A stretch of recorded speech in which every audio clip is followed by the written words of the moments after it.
కొంచెం half spoon నెయ్యి వేసుకోండి.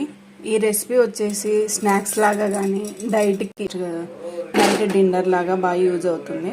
ఇప్పుడు ఇందులోకి వచ్చేసి సన్నగా కట్ చేసుకుని ఒక పచ్చిమిర్చి, ఒక ఆనియన్ అండి. ఇప్పుడు ఇందులోకి ఒక క్యారెట్ తురుము 1 గంట ముందు నానబెట్టుకోవాలి. దీన్ని బాగా కలుపుకొని ఇందులోకి వచ్చేసి లైట్గా కొంచెం పసుపు, సాల్ట్ యాడ్ చేసుకోవాలి. కొంచెం అంటే కొంచెమే సాల్ట్. 1 గ్లాస్ పెసరపప్పుకు 1 గ్లాస్ వాటర్. పొడి పొడిగా తినే వాళ్ళకైతే 1 గ్లాస్ సరిపోతుంది. కొంచెం మెత్తగా కావాలంటే 1.5 యాడ్ చేసుకోండి. 1 విజిల్ వస్తే చాలు. ఒకటి పోసుకుంటే పొడి పొడిగా వస్తే మెత్తగా. ఇప్పుడు ఇది ఉందండి, మీరు కూడా ట్రై చేయండి. Please subscribe to my channel.